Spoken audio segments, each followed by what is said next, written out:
Oiê.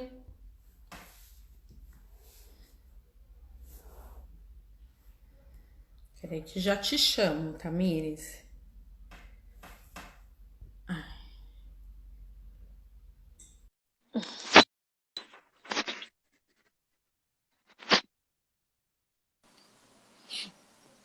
É. Oi, Tá me ouvindo? sim, tô Tá ouvindo. meio, E você, meio tá me travando. ouvindo? Ah, agora foi. Agora eu tô ouvindo. Tinha dado uma travadinha, mas agora foi. Bom, Sim. eu acho que a gente pode ir começando, porque aí as pessoas vão entrando e tá tudo certo. Depois a gente também pode. Eu vou deixar no IGTV. Então acho que a gente pode ir começando. Eu vou fazer o seguinte: eu vou me apresentar. Depois eu passo para você se apresentar e aí a gente começa, né? Eu até te mandei o roteirinho, eu fiz umas alteraçõezinhas, assim, para a gente poder incluir algumas coisas, aproveitar, né, seu conhecimento, né, para a gente poder falar aí mais algumas coisas. Bom, eu sou Mariana Luz, eu sou psicóloga, eu sou consultora e palestrante nas temáticas de saúde mental e diversidade, com enfoque em raça e gênero. Tenho trabalhado e desenvolvendo alguns programas de apoio emocional dentro de empresas, algumas consultorias. Faço consultoria também na área de enfrentamento à violência contra as mulheres, com o Instituto Avon. Sou ativista política e tentando ser influenciadora digital, né? Mas isso aí a gente. Isso é uma jornada, né? Porque eu brinco que eu preciso primeiro ter mais seguidores para ter quem influenciar, né? Senão a gente não está influenciando ninguém ainda. É um prazer ter você aqui hoje, Tamires. Eu queria que você se apresentasse. Não, Mari, primeiro eu queria agradecer o convite para participar desse papo aqui com você, para falar sobre esse projeto que a gente está pensando aqui para a cidade de São Paulo, né? Eu sou a Tamires, tenho 26 anos, Tamires Sampaio. Sou advogada, mestre em Direito Político e Econômico, fui militante do movimento estudantil, fui a primeira mulher negra prounista presidente do Centro Acadêmico de Direito do Mackenzie. Também fui Uau! vice-presidente da União Nacional dos Estudantes durante 2015 a 2017. Sou militante do movimento negro desde a barriga da minha mãe, desde pequenininha, né? E eu faço parte hoje da diretoria do Instituto Lula. Eu sou militante Uhum. do PT já faz mais de 8 anos, e estou pré-candidata a vereadora em São Paulo pelo Partido das Trabalhadoras, nessa construção desse projeto de uma cidade antirracista e o bem viver em São Paulo. Você é incrível, né? 8 anos já, né? E você tem só 26. Nossa, incrível sua trajetória. Quer dizer, não só isso que é incrível, mas o envolvimento com a política há bastante tempo. Isso é uma coisa que chama bastante atenção, mas a gente vai falar sobre isso, né, ao longo da live. Muito obrigada por ter aceito o convite. Eu sei que quando ainda nesse tempo de pré-candidatura tem muita coisa acontecendo, né? Seu perfil está cheio de lives, cheio de coisas acontecendo, então eu queria te agradecer, né, por ter aceito o convite. E aí a primeira coisa que eu queria te perguntar é por que é que você decidiu, né, se candidatar como pré-vereadora. Mas obviamente que depois da sua apresentação já dá para entender um pouco, né, a política institucional, né, você já está dentro dela já há algum tempo, né, então não é algo novo. Mas eu queria mesmo assim que você falasse, que acho que é importante, né, para que as pessoas também possam ver possibilidades de começar. Oi, Irina maravilhosa, você que é linda. Irina, cientista política maravilhosa. Que da hora, Irina. Então, eu acho que você já começou um pouco a responder essa pergunta, assim, né? Eu, como comentei, enfim, sou da. Isso eu não falei, mas eu moro na zona leste de São Paulo, em Guaianazes, e morei a vida inteira aqui, há 15 anos em Guaianazes, mas a vida inteira na zona leste. Antes eu morava com a minha mãe no Itaim Paulista, né? E desde pequenininha eu acompanho junto com a minha mãe as atividades e lutas, seminários do movimento negro, dos trabalhadores, servidores municipais aqui de São Paulo, né? Minha mãe, ela é servidora pública aposentada e era sindicalizada, então sempre acompanhei muitas atividades com ela, fiz curso de promotora legal popular com 4, 5 anos de idade. Então, eu meio que cresci entendendo a importância da participação popular, né? Da nossa participação no movimento social, nossa participação na política. Tanto que durante a minha graduação eu procurei inclusive trazer as pautas dos movimentos sociais para enfim, para pesquisa, né? Para graduação, para a universidade. Então, durante o mestrado, minha pesquisa foi sobre segurança pública e genocídio da juventude negra. Na graduação, e aí depois o mestrado foi sobre política criminal e racismo estrutural, porque eu sempre quis pensar assim, como que através do meu estudo, sabe, através do conhecimento que eu tô adquirindo, né, e formulando, eu posso contribuir com a transformação. E a minha vida, se não fossem as políticas públicas, hoje a gente não teria essa casa onde a gente mora, hoje eu não seria advogada, hoje eu não teria meu mestrado. Eu provavelmente nem poderia não estar aqui junto com você, assim, né? Então, a valorização e a luta por políticas públicas sociais é fundamental nesse processo de transformação da sociedade brasileira, né? Então, nesses anos de militância entre o movimento estudantil, o movimento negro, né, dentro do Partido dos Trabalhadores, eu pude entender a importância dessa formulação e principalmente a importância de ter pessoas comprometidas, né, com essa luta, com a valorização e fortalecimento dessas políticas nos espaços de decisão. Hoje, a Câmara Municipal de São Paulo são 55 vereadores e nós não temos nenhuma mulher negra.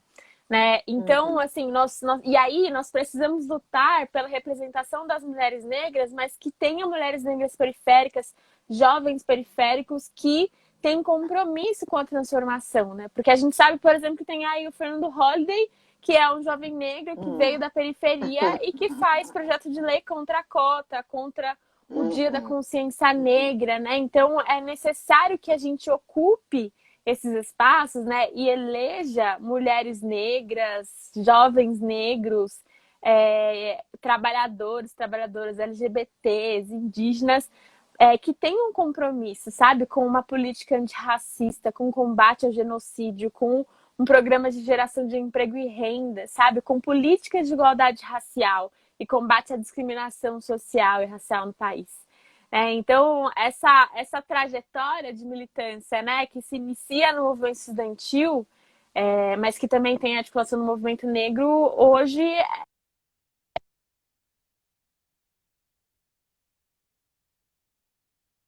Uma travadinha.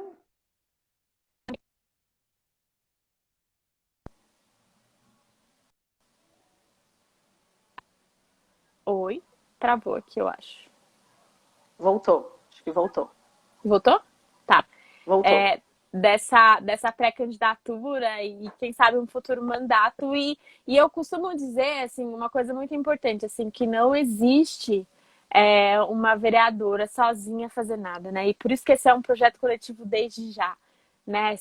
A Tamires Sampaio, que é a pré-candidata, mas esse projeto de uma cidade antirracista e o bem viver em São Paulo, ele só faz sentido, ele só é real, transformador, porque ele tem a participação de várias pessoas daqui da cidade de São Paulo, de todas as quebradas, né? De negras e negras indígenas, mulheres, LGBTs, trabalhadoras, enfim, de vários aspectos, porque é isso, assim, né? Um projeto para, de fato, ser transformador, ele precisa ser um reflexo também do que é a cidade, do que é a nossa sociedade. E é isso que a gente tem tentado construir, né? Tem construído. Eu quero aproveitar e queria que você explicasse, né, a cidade antirracista, até por tudo que o Brasil, né, e para quem não sabe, né, tem inúmeras estatísticas, né, mas acho que uma que chama muita atenção, né, é o assassinato de jovens negros a cada 23 minutos, mas não só porque a gente tem várias estatísticas, então se a gente pensar em violência contra as mulheres, a mulher negra, a violência contra ela aumenta, né, a violência contra mulheres não negras tem diminuído. Então, a gente tem várias estatísticas aí que vão colocando a população negra sempre nos piores índices. O desemprego atinge mais pessoas negras, enfim, né? Tem várias estatísticas, não só de violência, ou quer dizer, de vários tipos de violência, na verdade. né? Porque desemprego, também falta de acesso ao âmbito universitário, e entre outras coisas. Você está me ouvindo, Tamires?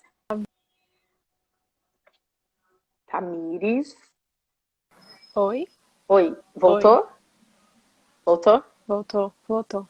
Acho que voltou. Então, eu estava dizendo que, na verdade, existem vários tipos de violência, né? Quando a gente pensa também nos índices de violência contra as mulheres, na questão do assassinato, né? O genocídio da juventude negra que você já colocou, inclusive é uma causa de pesquisa para você, entre outros dados que estão disponíveis, né? E a gente vem vendo essas manifestações pelo mundo, né? O que está acontecendo nos Estados Unidos. Eu sou uma amante de esportes e para mim foi muito emocionante ver que os jogadores da NBA boicotaram, né, um jogo, isso é inédito na história do esporte.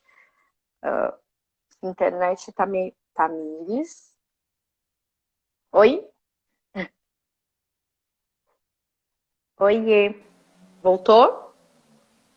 Oi. Voltou. Eu tô Voltou? tentando trocar Eu ia te falar. do Quer Wi-Fi sair pro e voltar? 4G. Você Oi. quer Não, vê sair e se agora. voltar? Pode ser Eu que. troquei do Wi-Fi pro 4G. Vamos ver se assim tá melhor. Tá bom, tá bom. Qualquer coisa você sai e volta também, não tem problema. Então, a gente tem várias estatísticas. Eu estava falando, eu fiquei muito emocionada de ver esse movimento dos jogadores da NBA, né? Que foi uma movimentação dos jogadores no vestiário, né? O time do Milwaukee, que é perto de Wisconsin, que foi onde aconteceu, né, essa última tentativa de assassinato do Jacob Blake, né? Que é aquele rapaz que levou 7 tiros nas costas, está paralisado. E aí, eles do vestiário decidiram não entrar na partida, e aí isso repercutiu, né? Até onde eu tinha visto a NBA mesmo, a liga não tinha se posicionado, mas enfim, tá rolando pelo mundo aí, né? Muito nos Estados Unidos, eu espero que de uma forma mais efetiva chegue no Brasil também. Mas aí a gente tem esse tema da cidade antirracista e, por tudo isso que eu falei, faz muito sentido. Ah,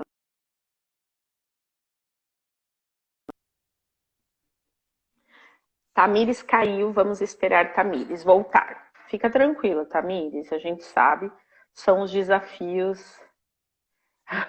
Os desafios da tecnologia. Eu te chamei de novo.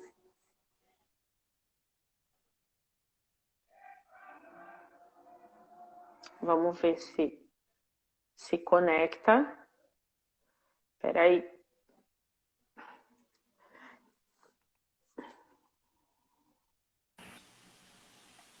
E... Assim tá melhor? Trocou de lugar. Vamos Eu ver. vim pra, Tá bom pra mim. eu vim pra mais perto do roteador. Ah, eu ia te falar que no 4G eu acho que não rola, porque é engraçado. Antes teve uma queda, eu acho que de qualidade de internet. Só um parêntese, gente, aqui, um desabafo. Teve uma queda, eu acho que de qualidade de internet, porque meu 4G funcionava muito bem. E depois que a gente começou a pandemia, meu 4G assim, quase não consigo quase mandar e-mail. Se eu tentar conectar uma live no 4G, sem chance. Eu tive que colocar um outro roteador aqui onde eu faço as lives, as coisas, porque como eu sou psicóloga clínica, eu atendo o dia todo. Então eu realmente preciso de internet para trabalhar, mas enfim. Não, e sobre isso, a gente comprou um roteador novo aqui em casa também. Inclusive, ele chegou hoje, quase agora, assim, 10 minutos antes de começar. É que eu ainda não deu nem tempo de instalar, porque é isso. Agora, nesse momento da pandemia, né, a gente tá fazendo muita coisa online, né, live, reunião, Sim. conversa, enfim, várias coisas. Então, Sim. é fundamental, né?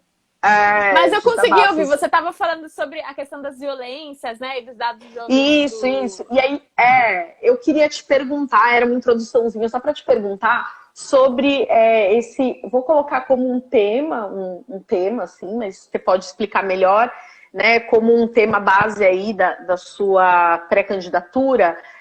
Eu queria que você falasse um pouco mais, né, do porquê Cidade Antirracista e principalmente o que é esse Bem Viver, esse projeto de Bem Viver para São Paulo. Eu acho que isso é bem importante, assim.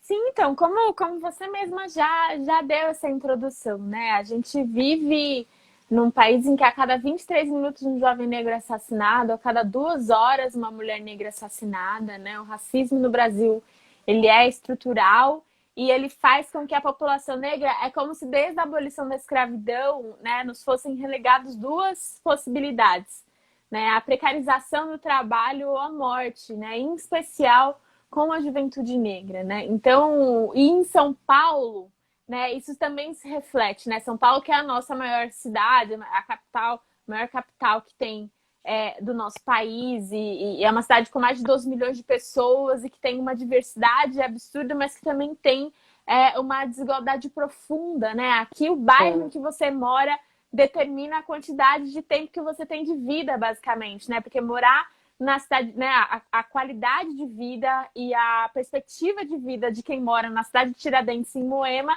é de mais de 20 anos. Isso é um absurdo, né? Construir uma cidade antirracista, né, é construir uma cidade verdadeiramente igualitária e democrática, né? É construir uma cidade em que a minha cor de pele, o local onde eu moro, não determina a quantidade de tempo de vida, né? Não determina a minha história, a minha trajetória. Né? Muito pelo contrário, que isso gere potência, né? Que essa potência ela seja catalisada, porque é isso, a periferia ela é um espaço de criação, né? Um espaço de cultura, um espaço de pessoas guerreiras, mulheres, jovens, LGBTs guerreiras, né? E isso precisa ser fomentado, sabe, cada vez mais, né? E não dá para falar sobre absolutamente nada do nosso Brasil, né? Pensando assim em ter uma política verdadeiramente democrática que atinja de fato a população como um todo, sem pensar na perspectiva antirracista, sabe? Porque no nosso país mais da metade da população é negra, e aqui em São Paulo, né, nós somos maioria também, e não dá para a gente continuar sendo relegados a espaços de criminalização, né, de desigualdade. E essa construção do bem viver, né, em São Paulo, ela é parte, inclusive, uma resposta a essa política de morte, porque a gente está acompanhando agora mais de 100 mil pessoas foram assassinadas pelo coronavírus, né? Aqui em São Paulo foram mais de 25 mil pessoas até agora que morrem. São 1.000 pessoas por dia hoje que estão morrendo, e aqui em São Paulo centenas de pessoas por dia morrem disso. E o governo municipal, estadual e o governo federal falam sobre voltar à economia, né? Que a gente tem que voltar ao normal. E, de fato, o normal do governo PSDB e do governo Bolsonaro é um normal em que a população negra da periferia está morrendo, né? O Dória foi eleito dizendo que a polícia militar ia atirar para matar, isso precisa acabar.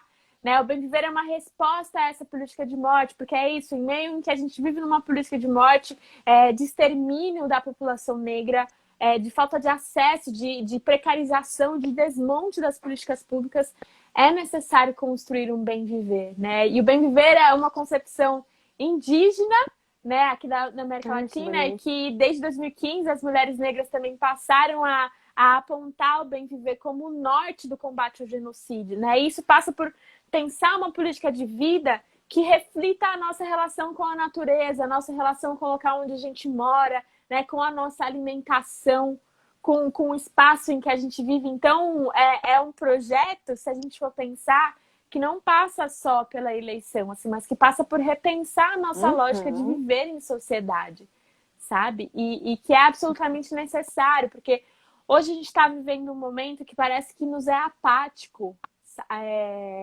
Nos é apático, a gente está absolutamente apático a qualquer tipo de violência e morte. A gente viu o caso do Jacob Blake, como você mesmo comentou, né, que foi assassinado por 7 tiros nas costas. Esse tipo de situação acontece no Brasil praticamente todos os dias.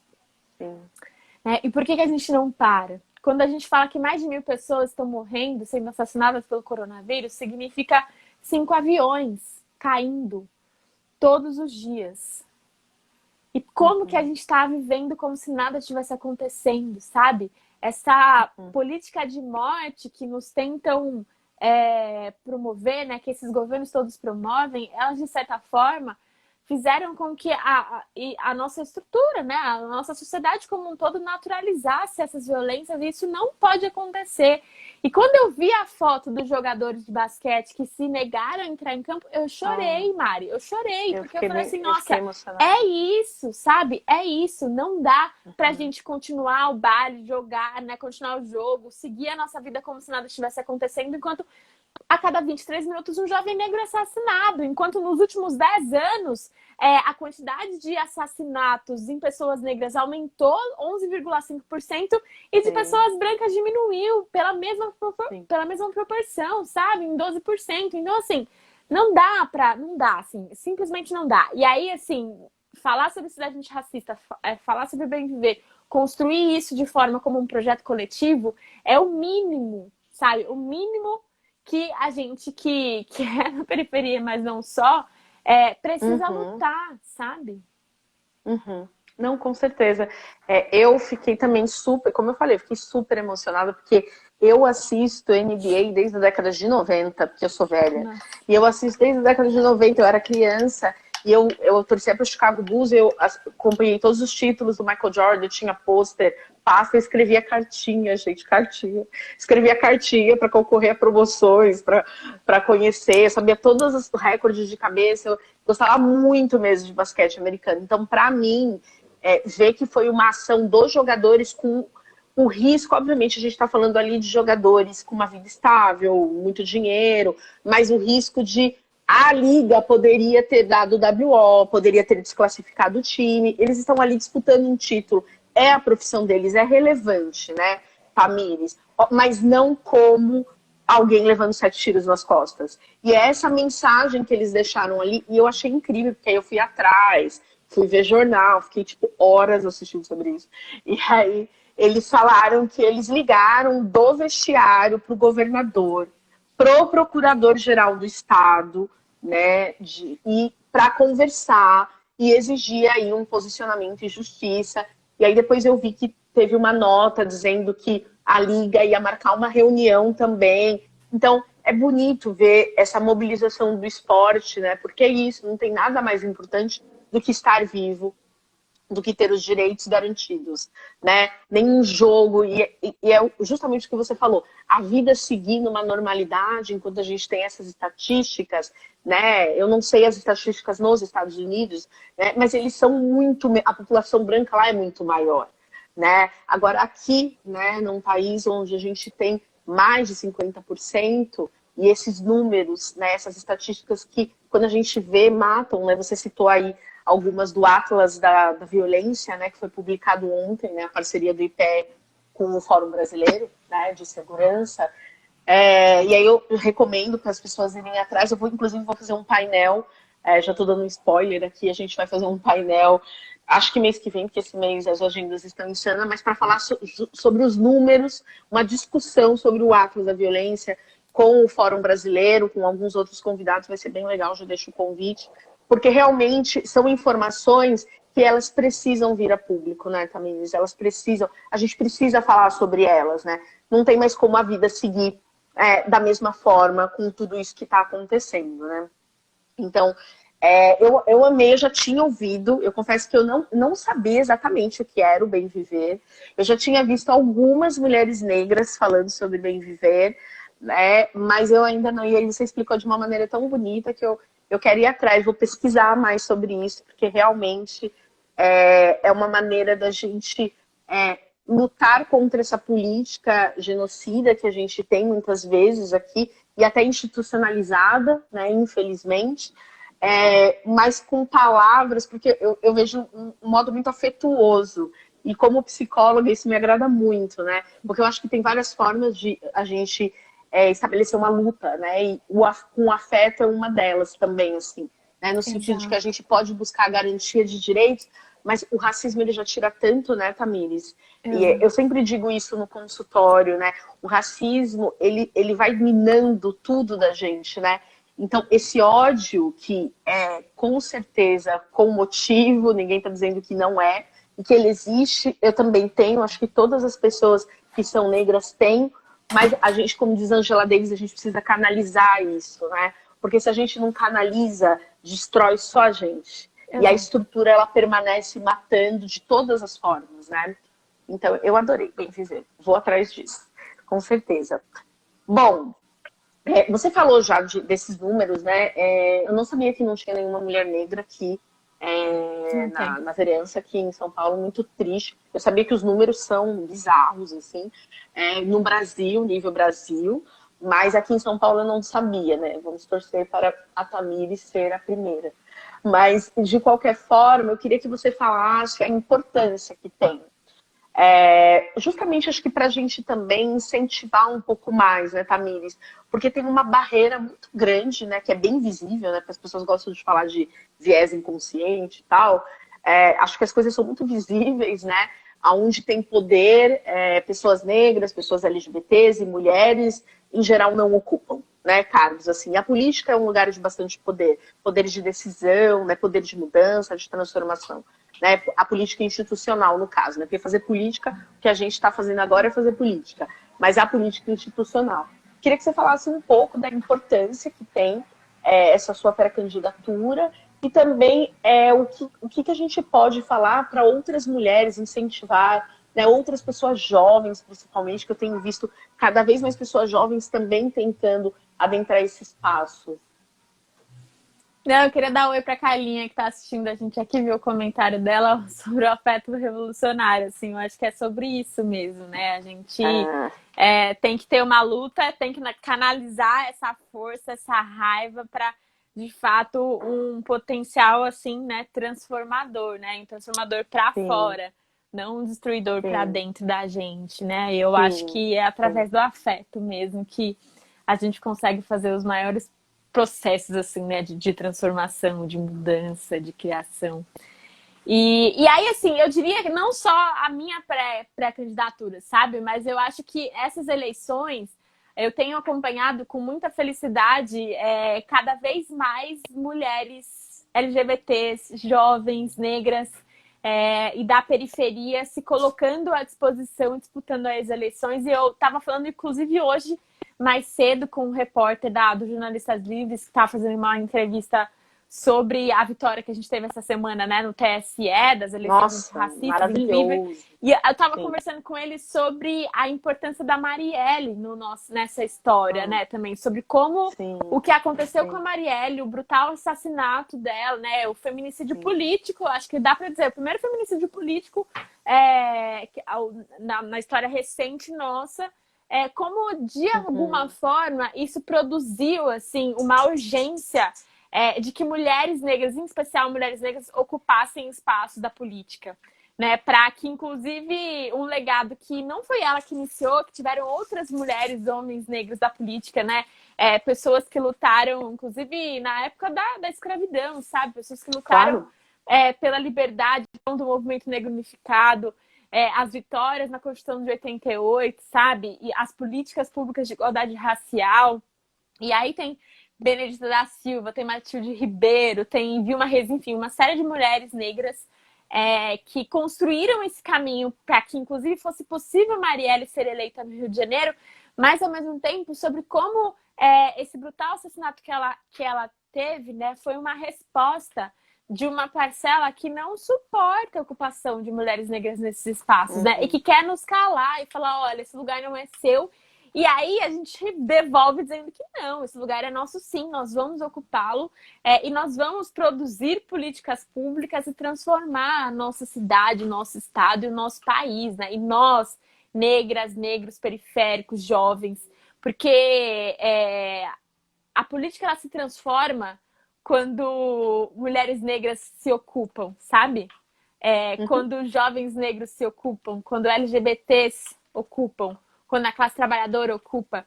Porque a gente tem que ser visto não apenas como um objeto de políticas públicas, sabe? Como um ser passivo, e sim como um agente de transformação social, sabe? Um agente que formula, que pensa a cidade, que pensa a sociedade, que tem projeto para o nosso país.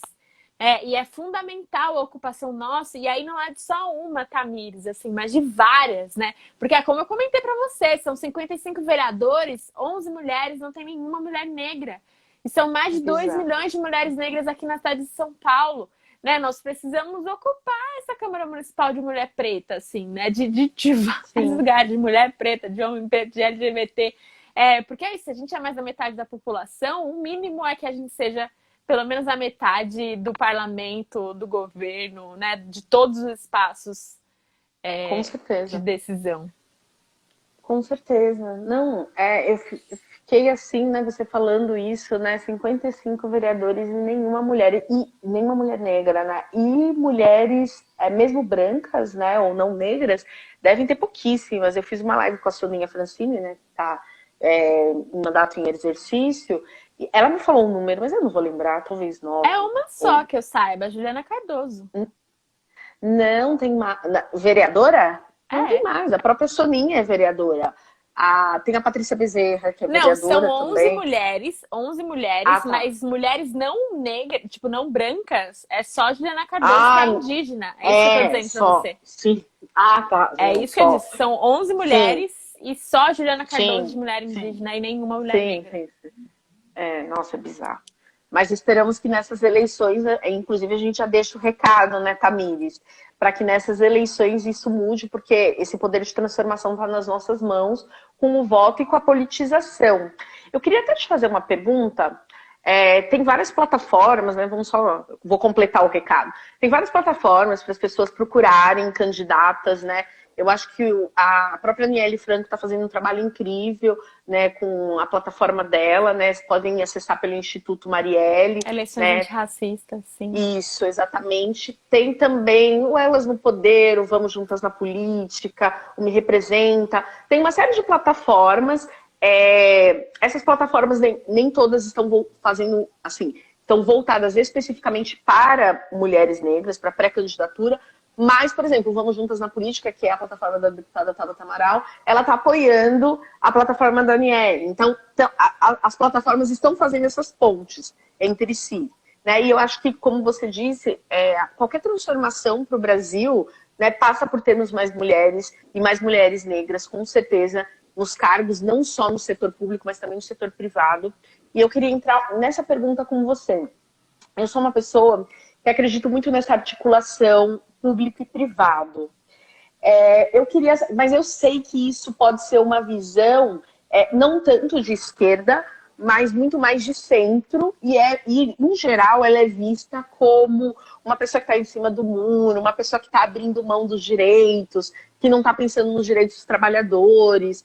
Né? Então eu queria falar um pouco com você sobre isso, eu queria saber o que você acha, e pensando também um pouco em políticas públicas, queria fazer as duas perguntas, assim, quais políticas públicas seriam importantes, pensando no nível municipal, né, que afinal de contas a gente está prestes aí às vésperas das eleições municipais, quais as políticas públicas principais que você acha que seriam importantes para a cidade de São Paulo para garantir esse projeto do bem viver aqui, e para a gente avançar, né, na temática e na luta antirracista, e também como o setor público e a sociedade civil elas podem contribuir com o setor privado nisso, assim. Porque para mim é muito difícil acreditar numa transformação em que as empresas elas não venham junto, assim, porque elas estão dentro, né, dessa sociedade. Então, queria te ouvir falando um pouco sobre isso. Só antes de responder essa pergunta, eu queria fazer um comentário. O Gilmar Tato, que é o nosso pré-candidato a prefeito de São Paulo, né? Ele comentou aqui que nem dessas 11, nem todas defendem pautas feministas aqui, né? Eu acho que é importante falar sobre isso, porque a gente precisa eleger mulheres negras, LGBTs, que tenham compromisso com a transformação social, que tenham compromisso com as políticas públicas e sociais, né? Isso é fundamental. E aí, respondendo essa pergunta, assim, olha, eu acho que é o seguinte, que as empresas, né, o poder privado, eles têm um interesse, e o interesse deles é o lucro, ponto. Né? O sistema capitalista no Brasil, ele foi construído e ele foi, tipo, estruturado a partir da escravidão de pessoas negras, sabe? E o racismo, quando a gente fala que ele é estrutural, né, quando a gente fala sobre um sistema político e econômico fundado na perspectiva da criminalização e da exploração de corpos negros, de corpos periféricos, mesmo após a abolição da escravidão, essa lógica não mudou para quem né, para o sistema, né? Não mudou, porque é isso, se ele se baseia, se estrutura, né, através dessa concepção de exploração de corpos negros, ele se mantém. Não à toa, as pessoas negras, elas são majoritariamente nos trabalhos, né, nos serviços que são Sim, mais sim. precarizados. Né? Não à toa, o poder econômico, quando a gente vê interferindo na política, está interferindo numa perspectiva de redução de direitos, porque quanto menos direitos a população, a classe trabalhadora possui, mais lucro eles vão ter, menos gastos, né? Com investimento, com políticas públicas, eles vão ter. Então, assim, eu acho que essa relação da parceria público-privada tem uma série não sei se incoerência é a palavra certa, assim, mas de dificuldades que são estruturais por conta de qual que é o papel, assim, de qual que é a lógica Uhum, do setor privado, né? O setor privado, ele pensa em lucro, lucro, lucro, lucro, independente uhum, de, inclusive, quem está sendo criminalizado, de quem está sendo precarizado, sabe? De quem está sendo explorado para que isso aconteça. Sabe? Então, mas Tamires, tem algumas empresas que têm projetos sociais e que fazem atuações, né? A empresa faz parte dessa estrutura também, né? A gente vive numa sociedade que é capitalista, então, de fato, não tem como. Mas aí, nesse caso, Mari, eu acho que o poder público ele tem um papel central no que se refere à regulamentação, no que se refere a sim. forçar, né, que as políticas sociais, os direitos não sejam destruídos por essa lógica do capital. E aí, falando um pouco além disso, né? Construir uma sociedade antirracista e o bem viver é necessariamente superar o sistema capitalista. É necessariamente superar o Ah, sistema capitalista. Porque é isso, né? Essa concepção do bem viver, que é uma concepção indígena, ela fala e ela trata sobre uma nova lógica de viver em sociedade. Porque quando a gente fala que o racismo é estrutural e que ele se reproduz em todas as nossas relações sociais, a gente está dizendo que essa lógica de vida nossa, ela está baseada e estruturada no racismo, né? De que todas as relações, né, seja da escola, seja do trabalho, seja na nossa família, a relação com o bairro, os meios de comunicação, todos eles têm esse processo né, de reprodução dessas violências, né? Então, para de fato superá-lo, a gente precisa transformar essa estrutura social, né? E transformar a estrutura é necessariamente superar esse sistema econômico, superar esse sistema político, superar o sistema jurídico, inclusive o direito, né? Que ele é um instrumento de garantia, mas ao sim, mesmo tempo ele é um instrumento de manutenção dessas sim. violências e É uma discriminações, lógica sabe? punitivista, né? Enfim. Uhum, Exato, exatamente. Então, eu entendo a importância, né, de parte de parcerias, mas ao mesmo tempo eu acho que a gente não pode deixar de entender que é isso, o poder financeiro, o capital tem interesses que são baseados no lucro, que são lucros que são feitos através da discriminação, sabe, da exploração de corpos trabalhadores que são corpos negros. E nesse sentido, não tem assim, tipo, uhum. como fazer Não tem parceria, uma sabe? Não conciliação. tem conciliação e a gente já está Sim, acompanhando isso, inclusive no entendi. país, assim, porque é isso, a elite financeira do nosso país uma parte, né, que é uma elite escravocrata, que tem uma cultura, um pensamento muito escravocrata, não suportou as transformações sociais poucas que aconteceram nos últimos anos, né? Não suportou que o negro entrou na universidade, né? Que nós estávamos ocupando espaços que foram historicamente negados pra gente. Né, não suportou e fez um golpe, porque o golpe contra a presidenta Dilma em 2016 foi articulado pelo capital Sim. financeiro internacional, inclusive, sabe? Então, a gente não pode deixar de considerar isso, né? Seja a esquerda, a direita ou a centro, né? O capital, o Sim. poder econômico tem um interesse, né? E a gente precisa ter bem noção desse interesse, porque quer queira ou quer não, pode passar um tempo menor ou um tempo maior, e isso vai ser cobrado. Uhum. Não, eu entendo. Eu realmente acho que é muito difícil, né? Eu mesmo fiz uma transição, assim, política, né? Quando eu comecei não sou uma pessoa que falo de política há muito tempo.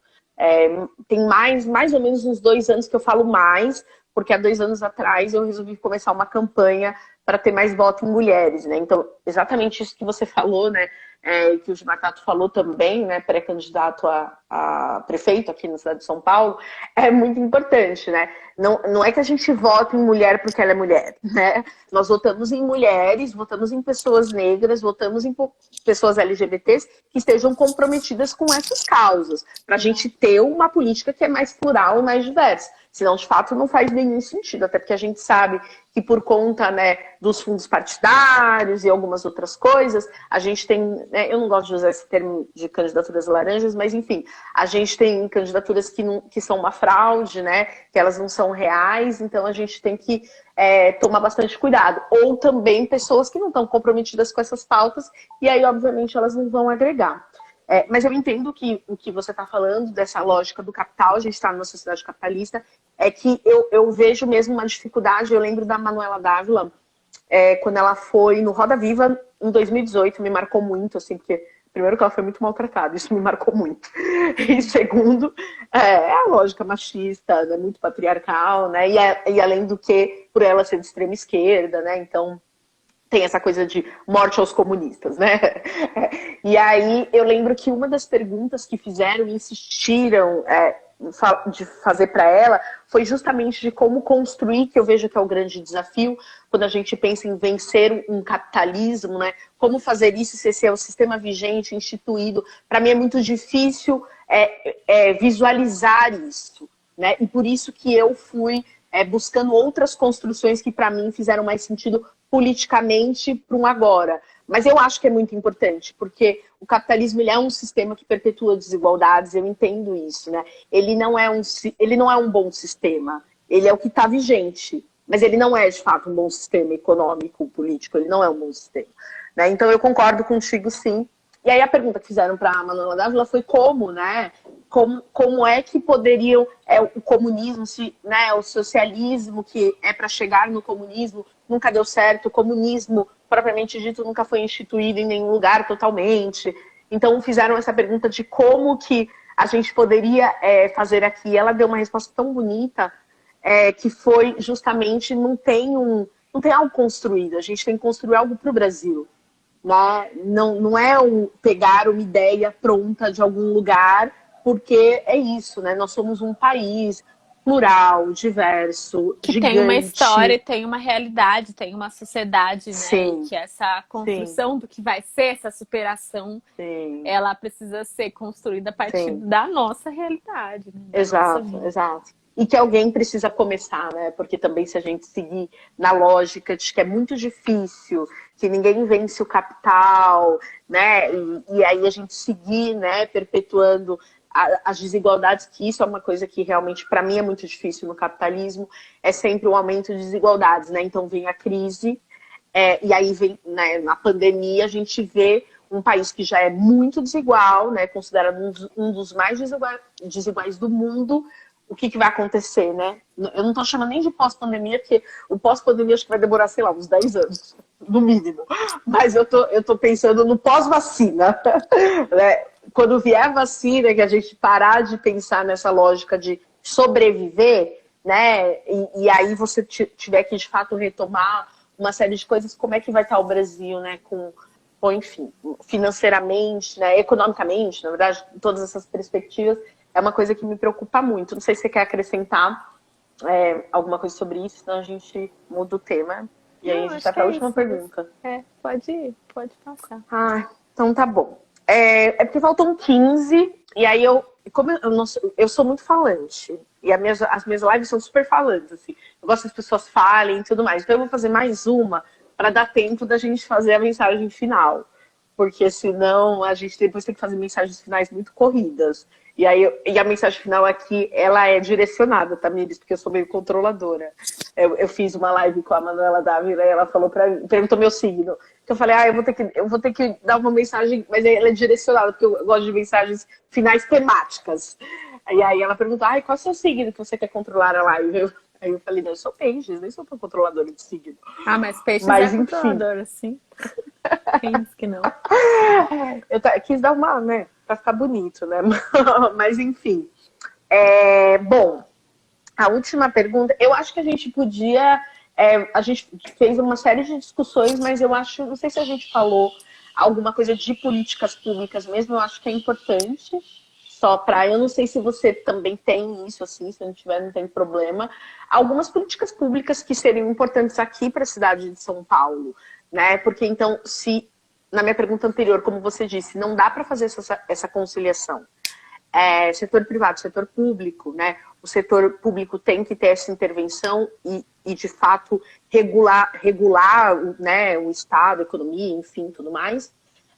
Então, qual que tem que ser esse papel do setor público e quais políticas públicas, com qual articulação que a gente precisa pensando aqui na cidade de São Paulo para a gente começar, né, implementar esse projeto do Bem Viver, né, de se começar, porque não vejo que ele está implementado, né, de alguma forma ele não foi iniciado, mas posso estar enganado, porque eu não conheço, aí você me corrige.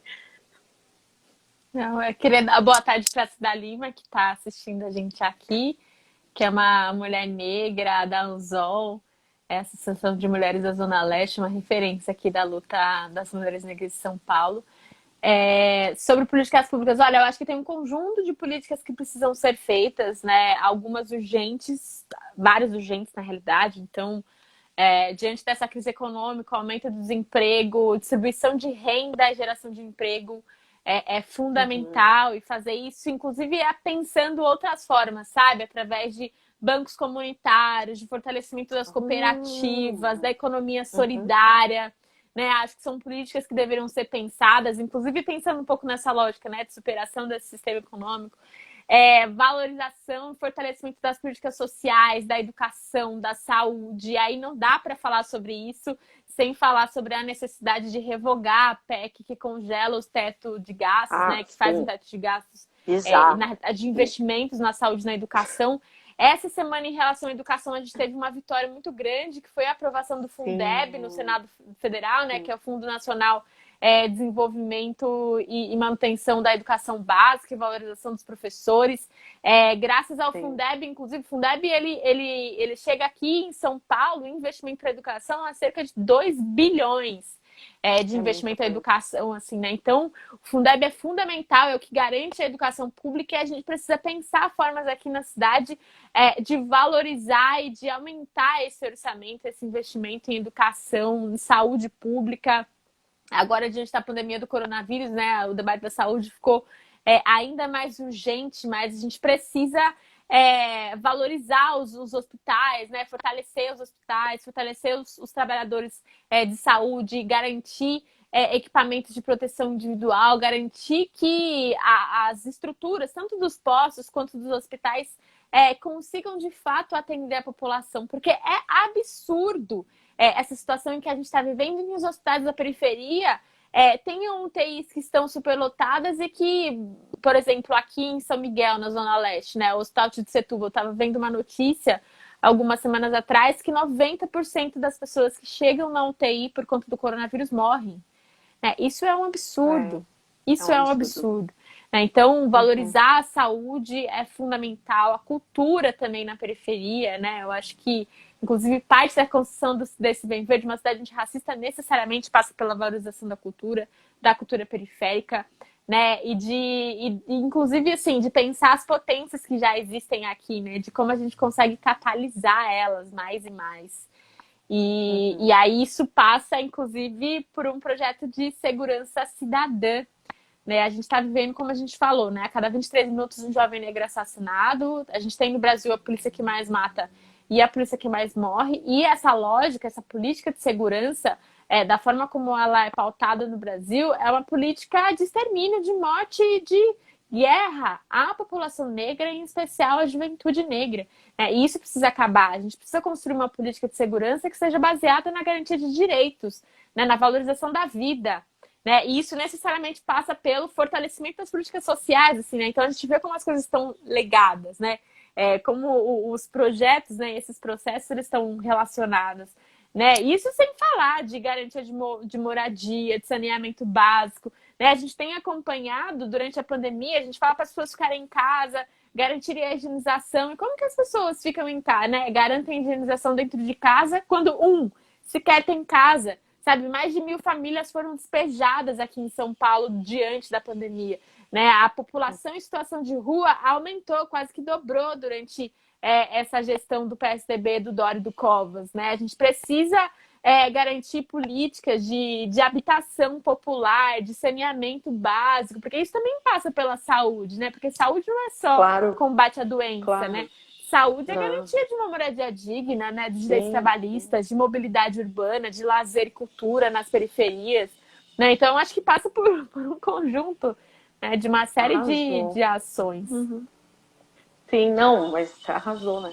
Trouxe uma série de políticas e a importância da interseccionalidade, né?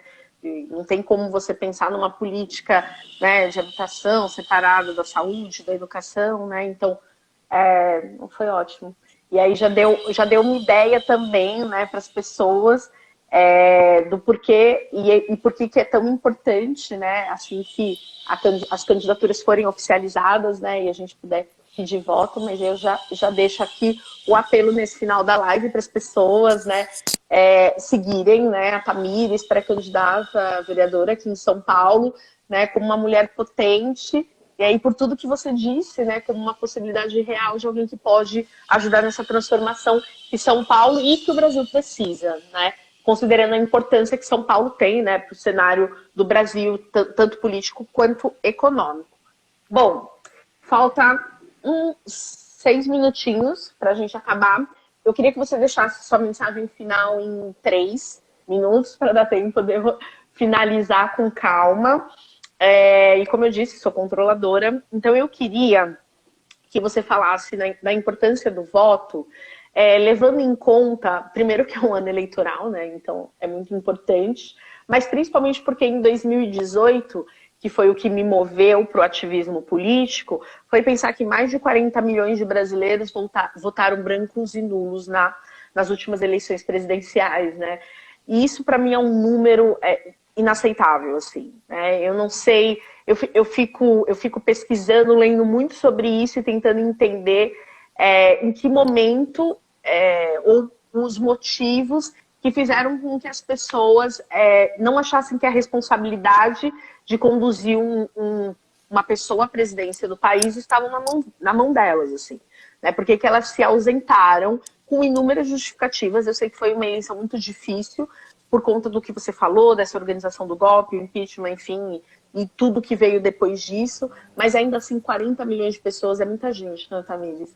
Então eu queria que você deixasse uma mensagem final para que a gente aprendesse com esse capítulo muito triste da nossa história e que nunca mais repita e que a gente entenda a responsabilidade e a importância do voto. Olha, Mari, eu vou até falar menos de 3 minutos, na realidade, vou tentar falar menos que isso. Seguinte, eu acho que essa abstenção do voto, né, a anulação, o voto em branco, ele é uma resposta a esse processo de criminalização da política, né? Tem um movimento para fazer com que as pessoas acreditem que a política são homens brancos de terno corruptos, e só isso, né? Que não tem esperança, que não tem condição de mudança, né? Nem de transformação, de que está tudo errado. E eu acho que a gente vai conseguir mudar esse cenário, né? Dessa gritante quantidade de números de votos brancos, nulos, de abstenções, quando a gente construir um processo de escuta, principalmente, para conseguir falar.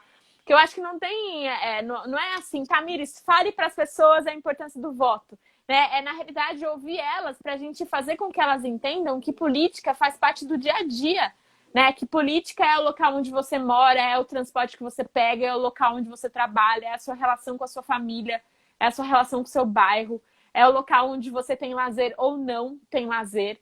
Né, suas funções em casa, o seu trabalho doméstico, se existe, se não existe, é a violência diária que a gente sofre, tudo isso é política.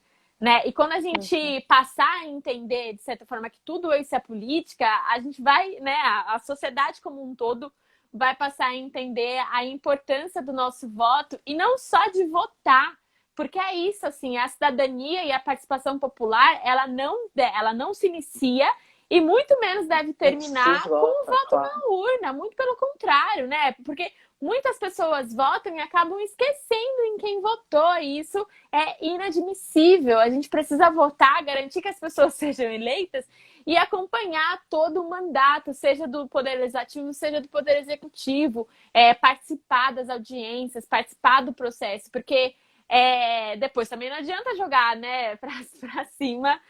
É exatamente isso, votar, seguir, acompanhar e cobrar, sabe? A gente Sim, precisa construir esse processo, né? arrasou. E essa lógica de participação popular e social. E aí, nesse sentido, uma das funções do vereador é exatamente garantir a participação popular, né? E é por isso que a gente desde já, na pré-campanha, tem construído um processo participativo de escuta, né? De entender quais são as principais demandas, porque essa transformação da sociedade, ela necessariamente precisa ser de um projeto coletivo, né? Dessa potência coletiva de transformação. Então, eu quero finalizando, agradecer pelo convite dessa live. Eu gostei bastante do nosso bate-papo.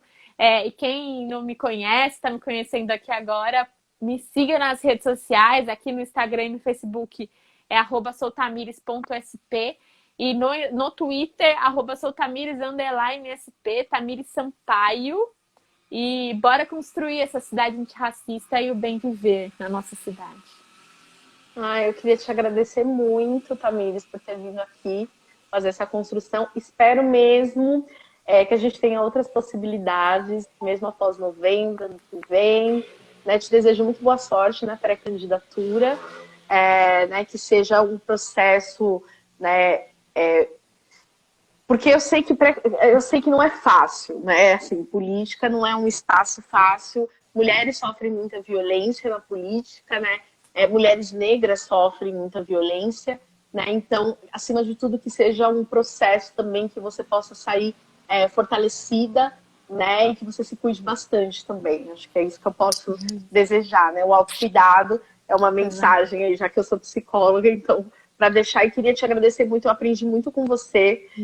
Nessa sua fala final, você trouxe uma coisa que eu nunca tinha refletido, inclusive, sobre a importância da gente olhar o processo, né? E é como a gente tem que olhar processos, né, conflituosos, né, no caso. Então, esses 40 milhões aí de votos como fruto também de um processo a ser analisado, de que tem um projeto por trás disso, de uma construção que afasta as pessoas da política, né? Seja ela de qualquer forma, não só institucional. Né? E a gente precisa pensar mesmo em como garantir, e através desse processo de escuta, como você está construindo sua pré-campanha, é um caminho muito bonito. Inclusive, muito obrigada. Vou usar isso, mas vou te referenciar, pode ficar tranquila. Eu farei ainda algumas lives com pré-candidatas e quero usar isso. Muito obrigada por dispor aí da sua agenda. Imagina. Foi um grande, grande prazer, tá bom? Um prazer, querida. Um beijo. Tchau, Um tchau, abraço. pessoal. Tchau, tchau.